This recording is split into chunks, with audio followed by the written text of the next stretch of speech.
un pequeño retraso ahí. Estaba preocupado. Ya saben, es el quinto servicio. Bueno, bienvenidos hoy a Redeemer Bible Church. ¿Cómo están hoy? Wow, sí, muy bien, me encanta. Vamos a la palabra de Dios. Abran sus Biblias en 2 de Tesalonicenses capítulo 2. Estamos en una pequeña miniserie aquí. El pastor John está de vacaciones y regresará el primer fin de semana de agosto. Así que hasta entonces vamos a estar estudiando este asombroso librito que el apóstol Pablo escribió a la iglesia primitiva en Tesalónica. Mi nombre es Todd y me toca ser el pastor que predicará del capítulo 2 hoy.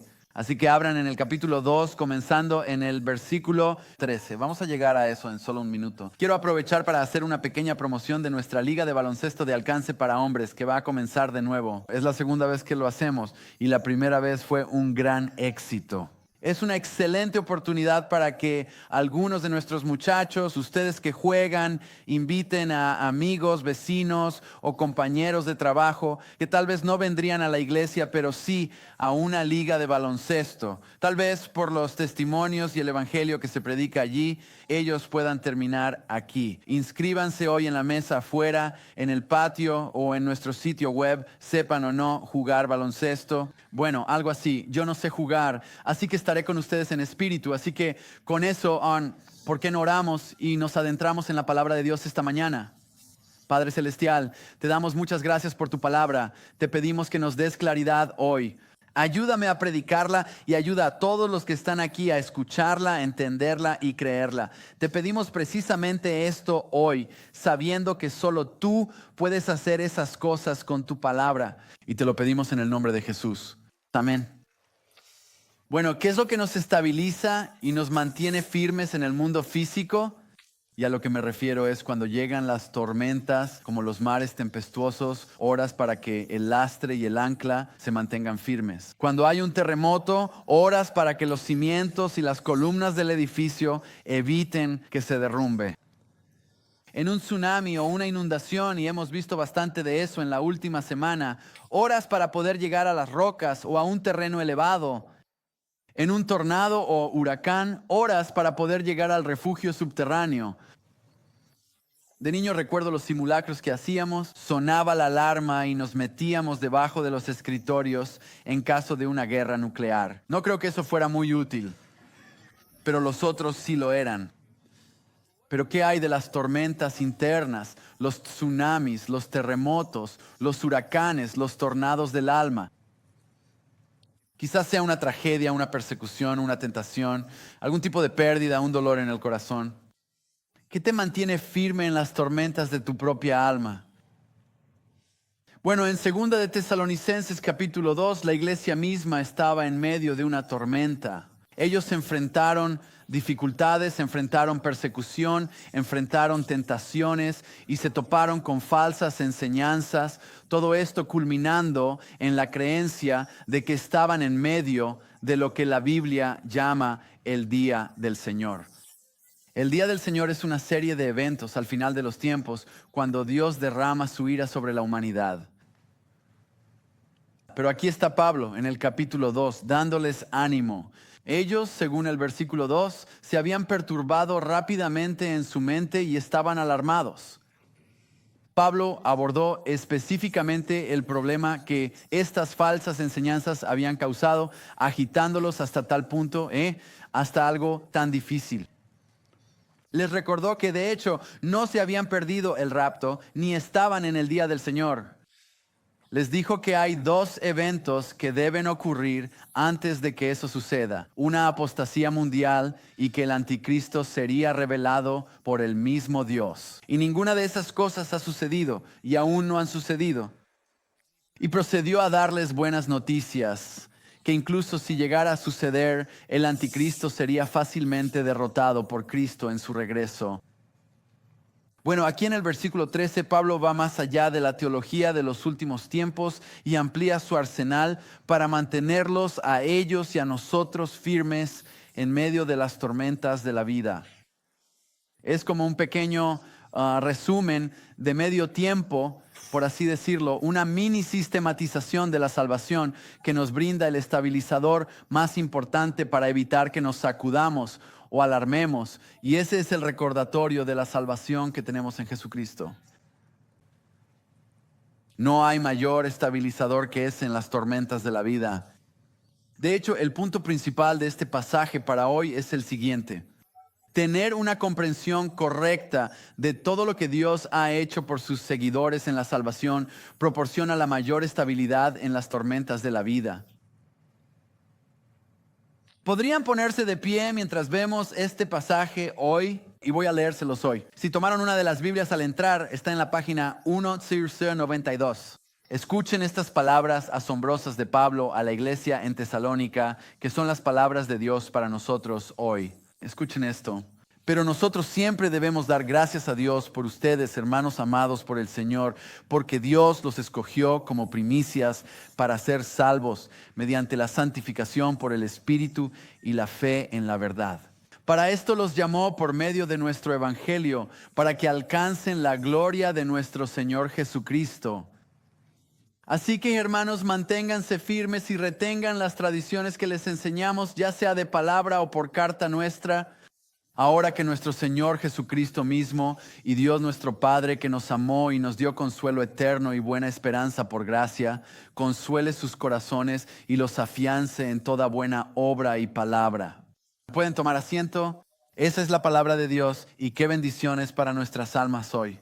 Al observar en este pasaje 3 pilares que fortalecen la fe del creyente en medio de pruebas, tribulaciones y engaños.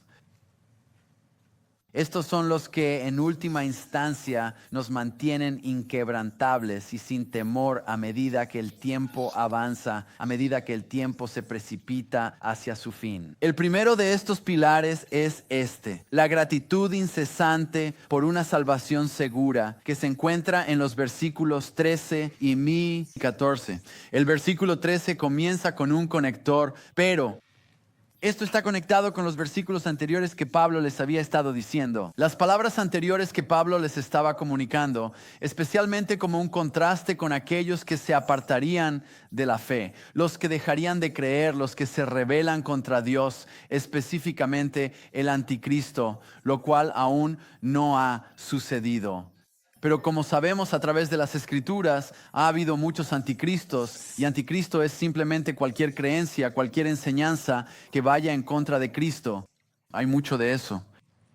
Es el resultado de aquellos que no aman la verdad, de los que creen en lo falso, de los que se complacen en la injusticia.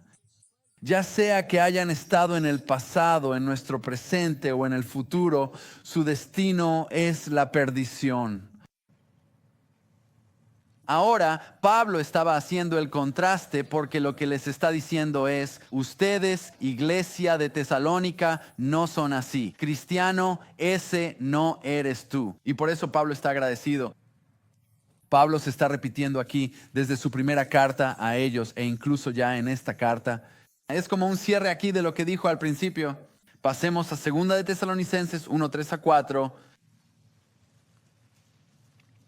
Él dice esto: siempre debemos dar gracias a Dios por ustedes, hermanos y hermanas, como es justo, porque su fe crece abundantemente y el amor de cada uno de ustedes por los demás está aumentando.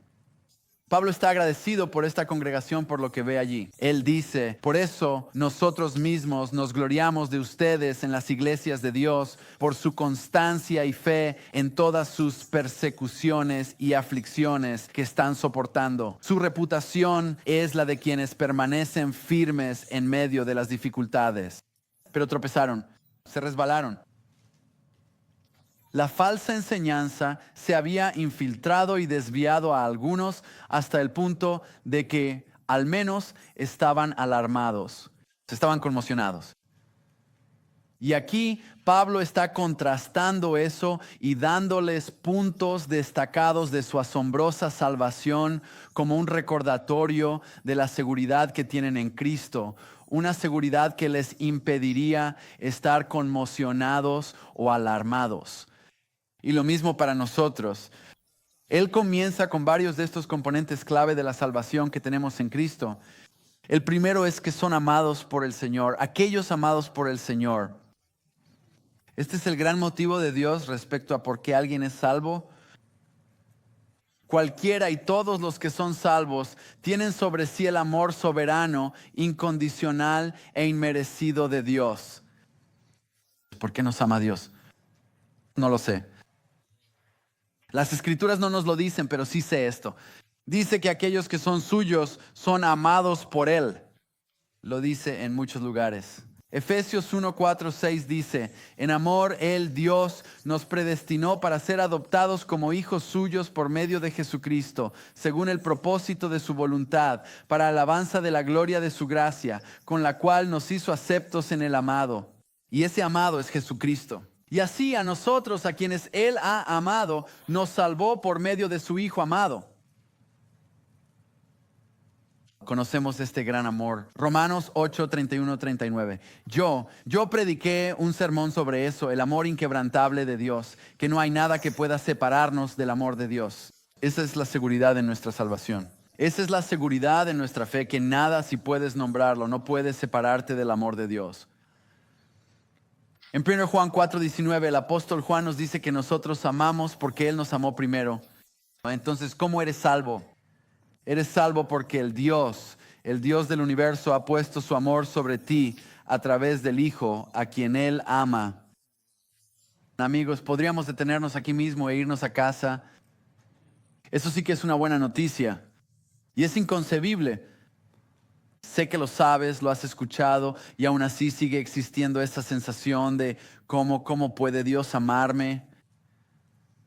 No solo eso, sigamos adelante. Hay más. Todavía no nos vamos a casa. ¿De acuerdo? Aquí está lo siguiente. Dice que Dios nos ha escogido, hermanos amados por el Señor, porque Dios los escogió como primicias para ser salvos. Ahora bien, por alguna razón, a algunos cristianos les incomoda ser llamados escogidos.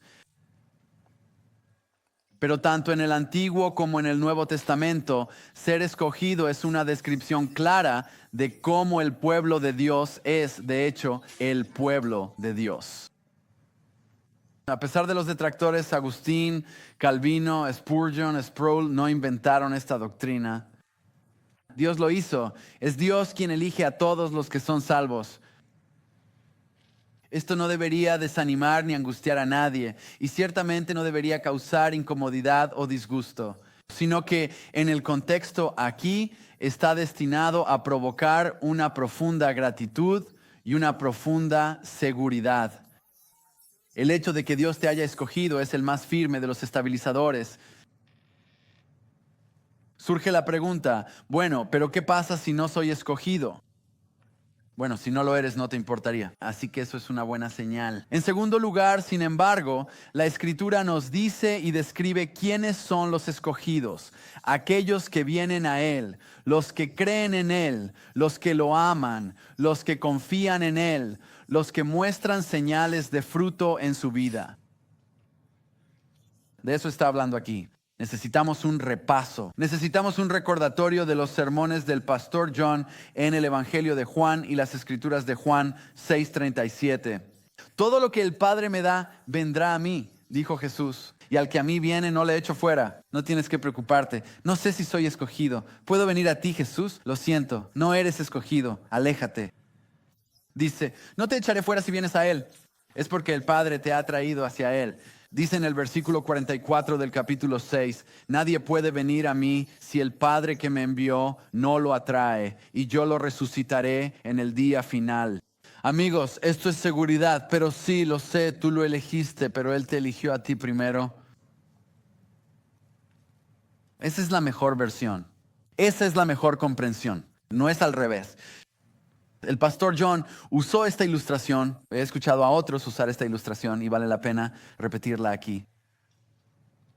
Imagina una puerta y que pasar por esa puerta es convertirse en creyente. Se entra por la fe, por gracia, por la fe. Y dice en el encabezado de esa puerta, ven, cree, quien quiera que seas. Y una vez que pasas por la parte trasera de la puerta, en ella dice, escogido, elegido, predestinado, preconocido. Cristiano, Dios te ha escogido y no te rechazará. Y nota aquí que dice, Él te ha escogido como primicias para ser salvo. Algunas traducciones dicen desde el principio. Ambas versiones tienen gran credibilidad. Contamos con mucho apoyo sólido de manuscritos para ambas opciones. Los manuscritos que tenemos son miles y por eso tenemos una fiabilidad en este libro que tenemos en nuestras manos. Y en este caso en particular tenemos dos ideas distintas y, sin embargo, muy similares ocurriendo aquí, que eres escogido como primicia, como dice la ESV aquí, y la razón por la que los traductores tomaron esa dirección es porque Pablo utiliza esa terminología 6 o más veces. Así que parece muy pulido, muy paulino, como suelen decir. Estos tesalonicenses fueron los primeros conversos, con muchos más por venir, y eso fue un aliento en ese sentido. Pero creo que la otra opción, que él los escogió desde el principio, encaja más con lo que Pablo enseña en otros lugares y realmente con lo que está tratando de recalcarles, que han sido escogidos desde el principio, antes de la fundación del mundo. Él dice eso en Efesios 1:4. Pedro lo dice en Primera de Pedro 1:20, lo cual da una imagen más clara y aún más, una imagen más segura al preguntar, ¿son ellos los primeros de muchos? ¿Eso es grandioso? Eso es grandioso. Pero lo que es mejor es entender que Dios te ha escogido desde la eternidad pasada. Él te ha escogido para ser salvo y te lleva hasta el final, hasta la gloria. Esa es la esperanza que tenemos. Filipenses 1:6 nos dice, es mi versículo favorito, el que comenzó en ustedes la buena obra, la perfeccionará hasta el día de Cristo Jesús. Eso es una buena noticia. No solo somos amados y escogidos, sino que Él dice esto, por medio de la santificación por el Espíritu y la fe en la verdad, santificación por el Espíritu. Ahora, entendemos la santificación como crecer en santidad. Y no está mal pensar así. Entonces miramos eso y decimos, ¿significa eso entonces que en realidad somos salvos por obras, por crecer en santidad? No.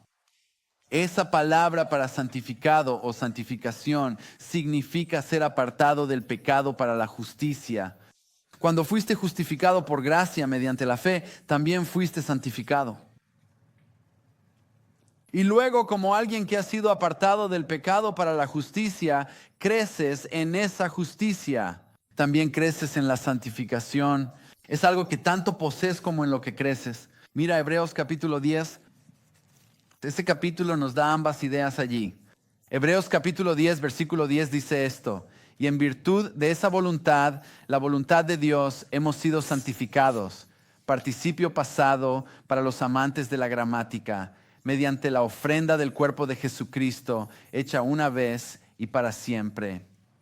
Si recibes la gracia de Dios por lo que Jesús hizo en la cruz, de una vez y para siempre has sido santificado.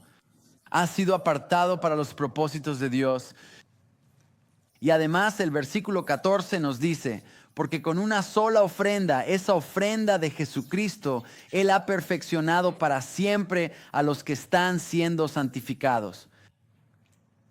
Has sido apartado para la santidad y creces en santidad. Nuevamente, incluso en Hebreos capítulo 12 dice, busquen la paz con todos y la santidad, sin la cual nadie verá al Señor. La tienes y la buscas. Ha sido hecha en ti, cristiano, y se está haciendo en ti a medida que creces en ella. Una santidad creciente es una evidencia del amor electivo y salvador de Cristo en ti. Como alguien apartado en la salvación, vivirás y actuarás como alguien que ha sido apartado. Y les digo esto porque hay algunas personas que creen que ser cristiano es una situación de dos boletos. ¿A qué me refiero con eso? Bueno, creen esto, que recibes un boleto al cielo y luego el otro boleto que recibes es un pase libre para hacer lo que quieras. Eso es un malentendido de una doctrina correcta que es una vez salvo, siempre salvo. Sí, yo creo en eso. Eres una vez salvo, siempre salvo. Pero las Escrituras nos dicen una vez salvo, siempre transformado. Esa es una mejor manera de decirlo. ¿Lo ves? Pablo podía hablar con tanta confianza sobre esta iglesia de Tesalónica porque lo veía en ellos. Esas palabras iniciales que dije, vemos que están creciendo en amor los unos por los otros. Tienen la reputación de ser firmes en la tormenta. Hay evidencia que le permitía decir con claridad, Estoy agradecido por ustedes porque es evidente lo que Dios ha hecho en ustedes mediante la santificación por el Espíritu. No solo eso, sino que ese mediante también tiene como objeto no solo la santificación por el Espíritu, sino también la fe en la verdad allí. Mediante la fe en la verdad, ambos sirven como un marcado contraste con aquellos que rechazan el Evangelio, aquellos que no aman la verdad, que no creen en la verdad, sino que aman la injusticia y son engañados por las mentiras de Satanás. Creer en la verdad es esencial al inicio de la salvación. Pero no termina ahí. Creer en la verdad sostiene tu vida continua como creyente nacido de nuevo. Esto fue cierto para la iglesia de Tesalónica. En la primera carta a los tesalonicenses, mientras Pablo escribía en el capítulo 1, versículo 5, vinimos en palabra, era una palabra poderosa. No eran solo frases bonitas de un grupo de personas. Y esa palabra los salvó y ellos la recibieron. Dice en el capítulo 2, versículo 13, que la recibieron, que ellos como iglesia la recibieron tal como es, no como palabra de hombres, sino como palabra de Dios. Esto no fue una creencia pasiva, esto no fue una aceptación pasiva de la palabra. Sí, la palabra de Dios, de acuerdo. Él lo dice antes, es el amor por la palabra. Hay una recepción positiva de esa palabra. Es comprometerse o confiarse a esta verdad de todo corazón. ¿Amas la verdad? ¿Amas la palabra de Dios? ¿Eso marca tu vida? No solo eso, amamos, creemos en la palabra. Esto se manifiesta así. Él dice, a esto los llamó por medio de nuestro evangelio. A esto es la salvación. Y esto llega a través de un llamado del evangelio. Dios es soberano en su elección y sin embargo utiliza medios dentro de esa soberanía. Nadie llega a la fe salvadora aparte del llamado del evangelio. Romanos 10:17 dice esto. Algunos de ustedes conocen este versículo. La fe viene por el oír y el oír por la palabra de Cristo. La eternidad pasada y su elección se cruzan con un momento en el tiempo cuando se predica el evangelio. Eso sucedió con la iglesia de Tesalónica. Pablo fue a ellos, les predicó el evangelio. ¿Y qué hicieron ellos con eso? Lo creyeron. Fueron transformados. Dios usó a alguien en tu vida, si eres cristiano, para predicarte el evangelio. Uno a uno lo leíste en un libro, lo escuchaste en un podcast, en un video de YouTube, en una reunión, en una cruzada, en un campamento de verano, desde un púlpito como ahora mismo. Y tal vez esto sea para ti, tu llamado del evangelio para venir a la fe en el Señor Jesucristo. Quizá lo hayas escuchado 100 veces, pero ahora mismo Dios te está atrayendo hacia Él. Jesús dijo, porque muchos son llamados, pero pocos son escogidos. No lo sé. No tienes una C en la frente, así que no puedo ver si eres escogido o no. Pero sé esto, si estás escuchando este llamado, ven a Él. Él no te rechazará. Esa es una buena noticia. ¿Por qué esperar? ¿Por qué demorar? ¿Ven hoy? ¿Por qué? Porque aquí está el objetivo final. Para esto os llamó mediante nuestro evangelio, para que alcancéis la gloria de nuestro Señor Jesucristo. Ahí está la gran recompensa. ¿Cómo lo describe Pablo? ¿Cómo nos dice la Biblia lo que hace el pecado? El pecado nos separa de Dios, pero dice explícitamente, por cuanto todos pecaron, en Romanos 3:23, y están destituidos ¿de qué? De la gloria de Dios. Hemos sido apartados de eso. Esa es la peor noticia. Esa es tu peor condición. No hay nada peor para cualquier ser humano que estar apartado de la gloria de Dios. Y aquí está el llamado del Evangelio, el recordatorio del Evangelio de que Él te restaura esa gloria a través de Jesucristo. Y ese es el fin último, el objetivo final. Eso es lo que hace que el cielo sea cielo. Eso es lo que hace que valga la pena mantenerse firme en medio de la tormenta. La salvación es la promesa de que la gloria de Dios es la consumación total de todo esto, una gloria restaurada. Esa palabra ahí, obtener, significa ganar, compartir, obtener. Es un evento de adquisición, es recibir lo que Dios promete dar, la gloria del Señor Jesucristo. Déjame preguntarte, ¿qué esperas obtener o ganar y compartir? El mismo Jesús dijo, ¿de qué le sirve al hombre ganar el mundo entero si pierde su alma? Aquí está lo opuesto a eso. Obtienes la gloria de Cristo. Todo esto, al unirse, son aspectos tan distintos de la salvación que están destinados a asegurarnos, consolarnos y animarnos. Pablo ha estado haciendo esto, sigue repitiendo, se vuelve a Primera de Tesalonicenses capítulo 1. Solo en estos dos libros él repite esta gloriosa salvación que tenemos a través de Jesucristo, este evangelio, estas buenas noticias.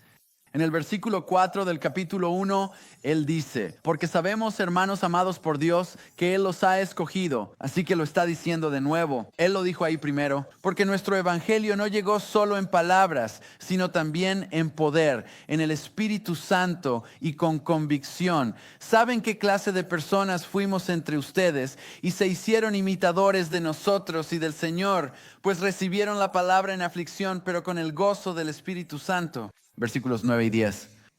Esta es su reputación. Él dice, porque ellos mismos cuentan acerca de nosotros la clase de recibimiento que tuvimos entre ustedes y cómo se volvieron a Dios, dejando los ídolos para servir al Dios vivo y verdadero y esperar de los cielos a su Hijo, a quien resucitó de los muertos, Jesús, quien nos libra de la ira venidera. Iglesia de Tesalónica, no se han perdido de nada. Ustedes van por buen camino. Cristo ha asegurado su salvación. El Padre ha asegurado su salvación. ¿Ves esto en acción aquí? Sí. ¿Ves que tienes toda la magnitud del Dios Trino respaldándote? Jesús te ama. Dios te ha escogido y el Espíritu te santifica. Necesitamos un recordatorio constante del Evangelio. Cristiano, espero que sepas todo esto. Espero que estés sentado ahí diciendo, sí, yo sé esto. Eso es bueno, ese es el propósito de Pablo. Recuerda esto. Pero recuerda, ellos lo sabían, lo tenían y aún así cayeron. Somos frágiles. Sí. A veces nos rendimos. Como cristianos, esta esperanza y nuestra salvación es algo que llevamos con nosotros cada día hasta que vayamos a estar con Jesús o hasta que Él nos llame a casa. Amén. Y esto es nuestro lastre, nuestro pilar, nuestra roca, nuestro ancla, nuestro refugio. ¿Es tuyo hoy? Si es así, entonces nuestra mente, nuestra boca y nuestro corazón deberían estar llenos de gratitud. Ese es el contexto aquí. Estoy agradecido por esto, dice Pablo. Lo veo en ustedes. Era demostrable. Ellos lo sabían. Él veía los frutos en ellos y por eso podía decir con confianza, veo esto en ustedes, están creciendo, estos son ustedes y estoy agradecido por ello. ¿Cuándo fue la última vez que estuviste agradecido por la salvación que tienes? Esta es la gratitud inagotable de una salvación segura. Ahora vamos a ver los puntos 2 y 3 un poco más rápido. La postura inquebrantable desde un fundamento firme es lo que encontramos en el versículo 15. La postura inquebrantable desde un fundamento firme. Luego tenemos esto 15, así que otra palabra de conexión. Pero en el versículo 13, así que versículo 15, hermanos, hermanas, manténganse firmes y retengan las tradiciones que les enseñamos, ya sea de palabra o por carta nuestra. Esto es un recordatorio de la salvación segura del cristiano y luego es un llamado a la acción. Por eso haz esto. En lugar de dejarse sacudir y alarmar rápidamente, tienes dos mandatos. Esto es lo que deberías hacer en lugar de eso. Mantente firme y aférrate a las tradiciones que te enseñaron.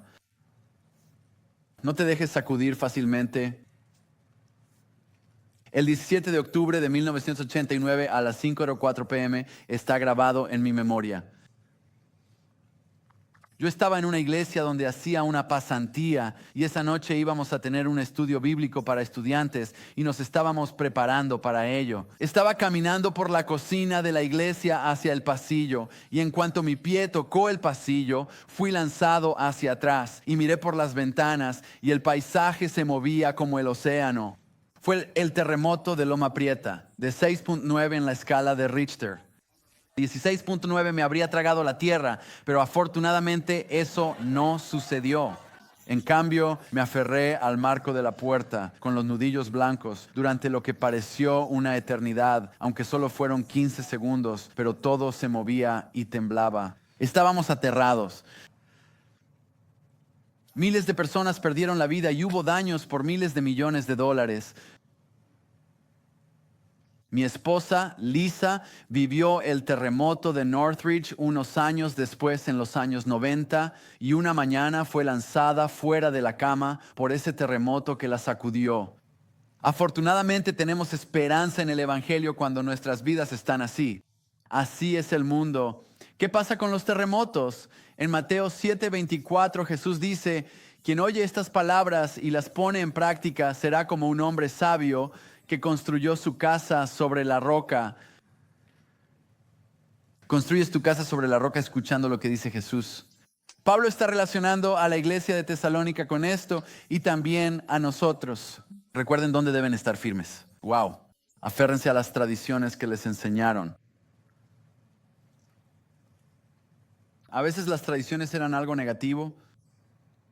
Vemos un ejemplo de esto en Marcos capítulo 7, versículos del 1 al 13, donde Jesús reprende a los fariseos por sus tradiciones humanas. Él dice esto. Él dice: dejaron el mandamiento de Dios y se aferraron a la tradición de los hombres. Él dijo que rechazaron los mandamientos de Dios para establecer su propia tradición. Estaban más preocupados por las tradiciones que ellos mismos inventaron que por el hecho de que el Mesías los tenía frente a frente y lo rechazaron.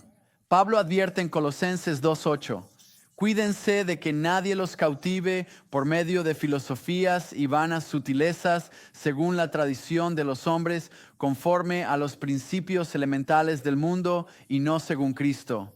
Ese es el espíritu del anticristo.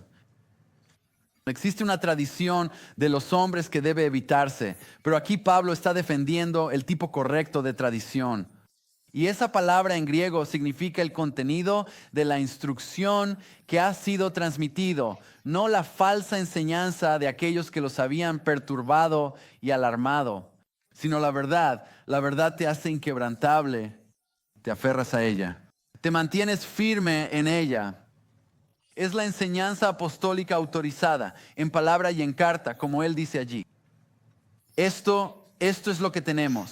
66 libros, Antiguo Testamento, Nuevo Testamento, que nos ayudan a distinguir la verdad del error, que nos protegen, que nos impiden tambalear cuando alguien viene y dice algo que lo contradice.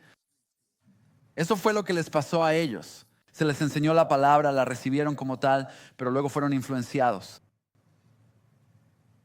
Judas antes del final llama: luchen por la fe entregada una vez a los santos. Evangelio es inmutable.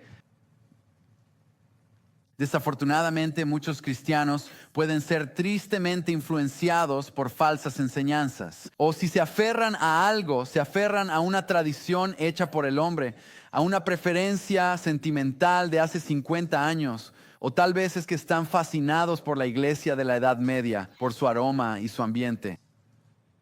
O tal vez es alguna tradición en la iglesia en la que creciste. Algunas de esas cosas no son necesariamente malas, pero podemos aferrarnos a ellas en nuestro propio perjuicio. Así que ya sea un papa, un concilio, un libro, un tío favorito, un podcast, un púlpito, lo que sea, necesitas protegerte de ser engañado. Y aquí está. Aférrate a ello. Mantente firme en ello para que no suceda. Si solo se hubieran mantenido en lo que Pablo enseñó, no habrían sido sacudidos, alarmados o engañados por las falsificaciones. Y lo mismo es cierto para nosotros. Cristianos, manténganse firmes y sigan la sana doctrina. Esa es una de las cosas clave que suceden en la vida de la iglesia. Vayan a Efesios capítulo 4. El pastor Dave Jordan dio un excelente sermón sobre esta sección. Van a repasarlo de nuevo en la hora bíblica. Es un pequeño consejo para ustedes. El próximo mes van a volver a este capítulo y analizar qué es la iglesia y qué está sucediendo en la iglesia. Vemos a hombres y mujeres dotados en la iglesia y estos son los resultados de eso. Dice en el versículo 11 del capítulo 4, Él mismo constituyó a unos apóstoles, a otros profetas, a otros evangelistas, a otros pastores y maestros, para capacitar a los santos para la obra del ministerio, para la edificación del cuerpo de Cristo, hasta que todos lleguemos a la unidad de la fe y del conocimiento del Hijo de Dios, a un varón perfecto, a la medida de la estatura de la plenitud de Cristo, para que ya no seamos niños fluctuantes, llevados por todo viento de doctrina, por estratagema de hombres para engañar, empleando con astucia las artimañas del error.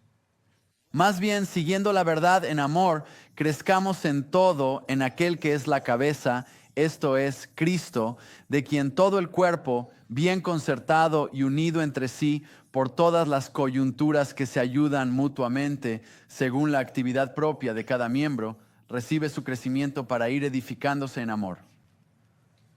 Para eso estamos aquí, para evitar que seamos arrastrados por las olas de la falsa doctrina. Esta es la postura inquebrantable de un fundamento firme. Y eso nos lleva al número 3, el cuidado incesante de un Dios lleno de gracia. Nuestro tercer pilar, los versículos 16 y 17, y otra palabra de conexión ahora. Pero entonces ahora, ¿ahora qué? Y que nuestro Señor Jesucristo mismo y Dios nuestro Padre, que nos amó y nos dio consuelo eterno y buena esperanza por gracia, consuele vuestros corazones y los afirme en toda buena obra y palabra.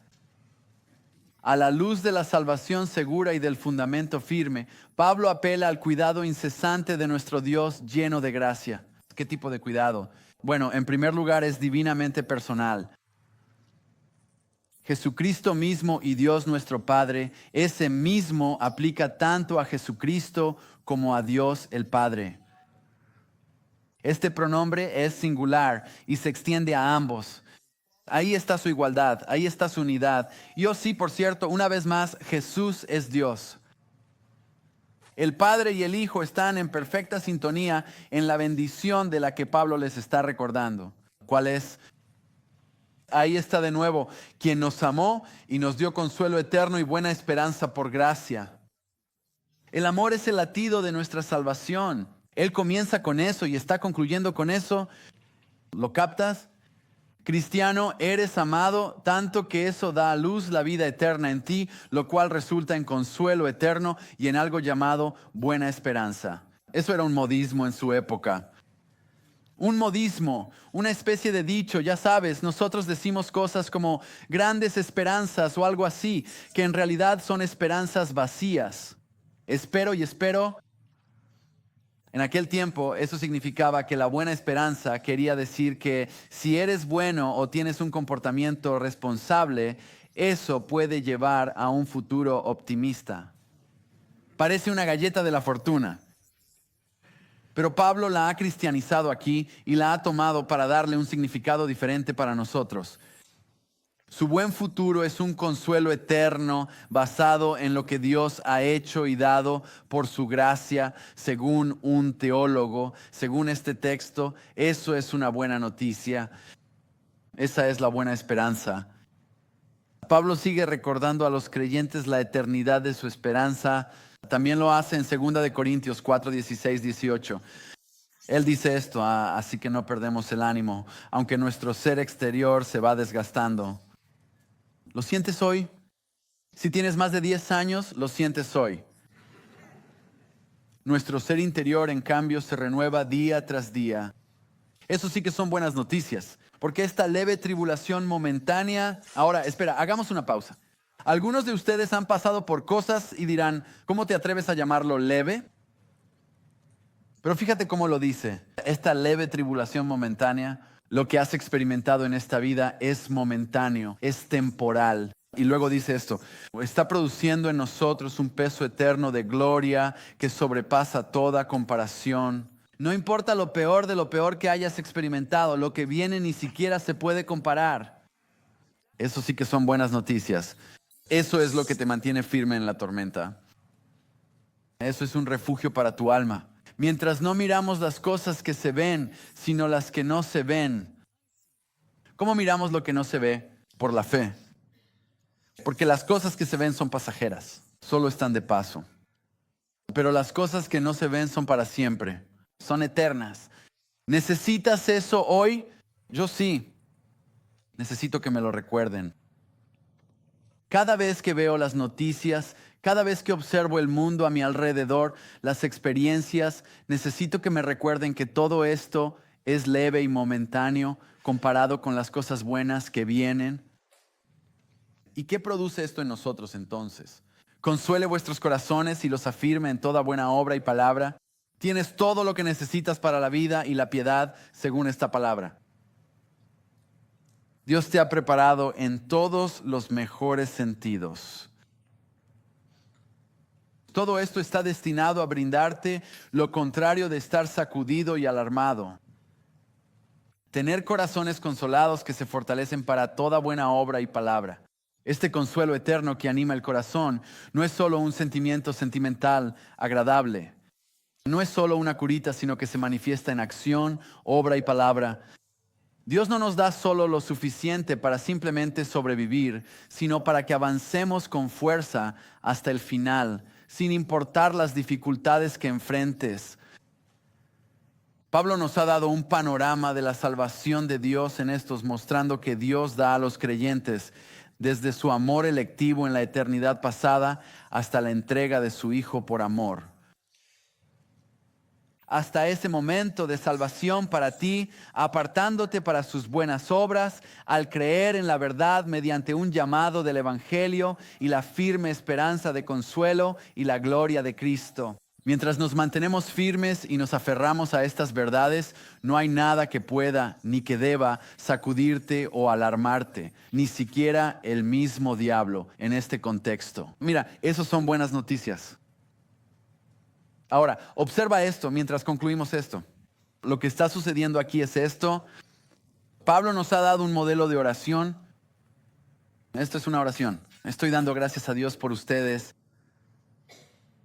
Y así que podemos resumirlo en 3 palabras: gratitud, firmeza y gracia. Somos agradecidos, tenemos gratitud por esta salvación segura que se nos ha dado. Nuestra gratitud por ella nos mantiene enfocados en ella y nos la recuerda cuando llegan las tormentas. Estoy tan agradecido, Dios, de que me hayas salvado, y mira la manera en que me has salvado. Y nos aferramos a ese fundamento firme. Pablo les dijo en 1 de Tesalonicenses 5, 21, 22, examinadlo todo. Ellos no lo hicieron.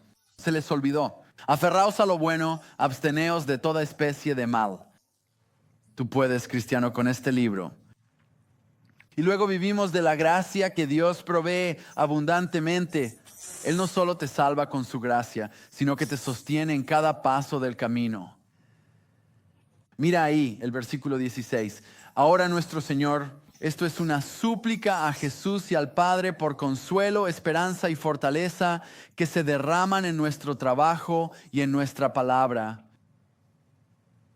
Me encanta cómo lo resume Juan Calvino. El llamamiento de Dios debe defendernos contra toda ocasión de tropiezo, de tal manera que ni siquiera la destrucción total del mundo debería sacudir y mucho menos destruir nuestra constancia. Cristiano, ¿qué es lo que te tiene sacudido y alarmado?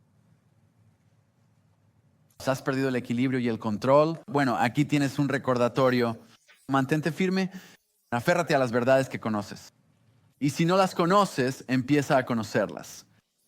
Recuerda hoy tu salvación y los detalles asombrosos. Esa es la roca, ese es el refugio, ese es el lastre firme en la tormenta. Pero déjame preguntarte, amigo, tal vez no eres salvo. Quizás has rechazado esto. Quiero decirte esto. El infierno es real, pero también lo es el cielo. Es una buena esperanza. El pecado ha hecho que te apartes de la gloria de Dios, pero Dios te ofrece restauración a través de Jesucristo. Ven ahora a Él. Cree en Él. Arrepiéntete de tus pecados. Invoca su nombre y Él te salvará. Recibe todo lo que Dios te ofrece en Jesucristo hoy antes de irte de aquí. Y a través de esta gloriosa salvación, esto es lo que tenemos. Cristiano, te vas con una firmeza para la tormenta que te espera. Oremos.